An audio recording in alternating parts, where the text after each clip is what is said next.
Hi everyone, it's Haley from Group 5, and I'm here to talk about communication in relationships. So, a key concept from our chapter that I thought was really important was relationship stages. We have initiating, which is basically introducing yourself to someone. Hi, my name is, how are you, things like that. And then we have experimenting. You're starting to ask questions, wondering about this person, telling them things about yourself. I really love art, how about you? And then we have intensifying, and these are indications of someone wanting more in a relationship. So asking them to do favors or giving them nicknames, having inside jokes, stuff like that. And then as this goes on, you start integrating. You start referring to you and that person as we instead of I. Like, can we come over? Or, this is our room, things like that. And then as this progresses and takes time, bonding occurs. And this is the announcing of your formal commitment. So, a wedding, for example. And this is exclusively romantic. But unfortunately, if things don't work out or go the way you want them to, you start differentiating, which is the reverse process of integrating. So you begin to refer to things as yours now. This is my room, my house, things like that. Or you start separating yourself from that other person and going places without them and not including them.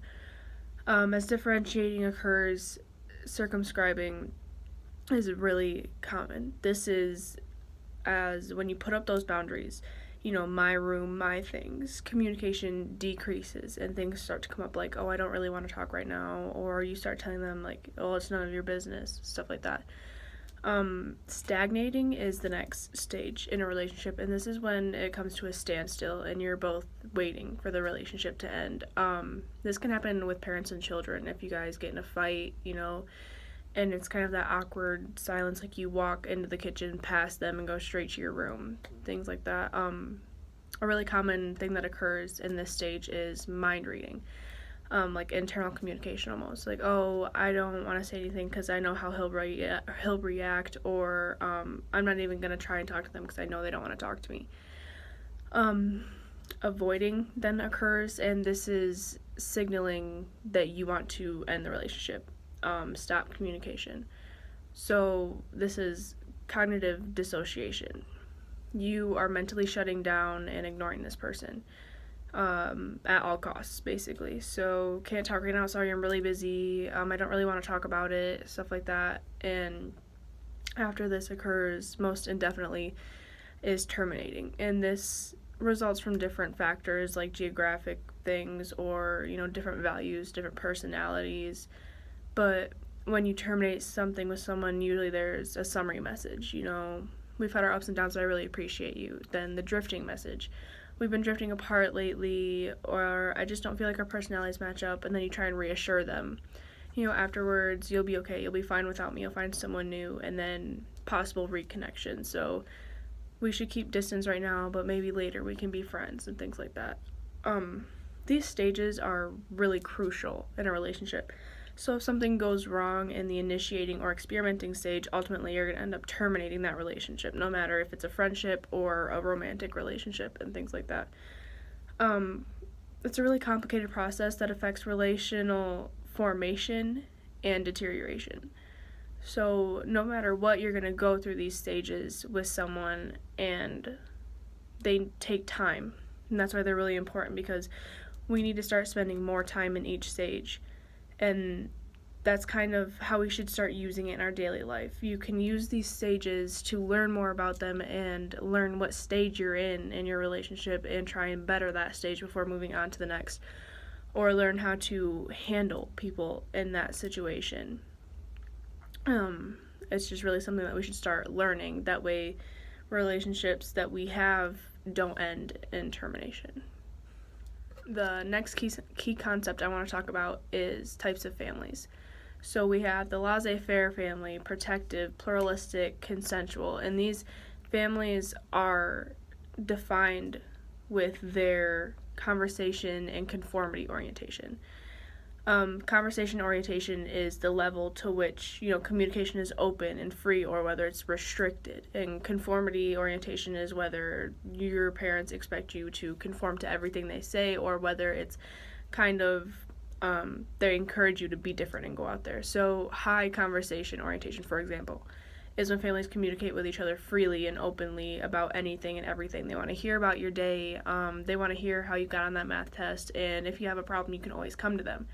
And low conversation orientation is just the opposite. Topics are more restricted when you talk because they're considered as, private things, and you don't talk as often.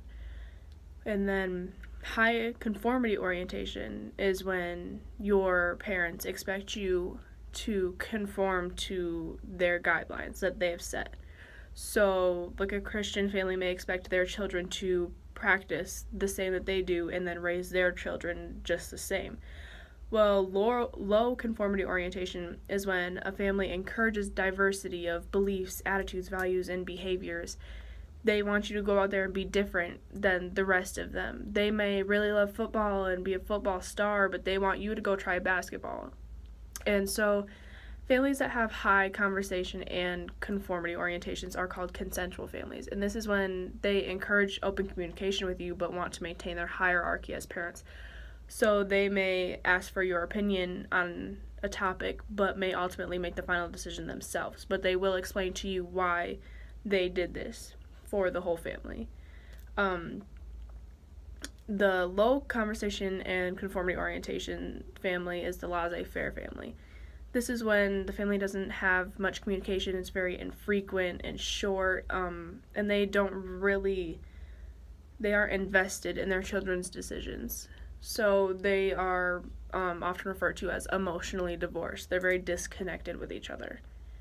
The protective family is low conversation orientation and high conformity orientation. So this is when, the parents expect their children to be obedient and they don't value open communication. So you'll get the quote, "because I said so" a lot, or "because you're the child, I'm the parent, and that's just how things are."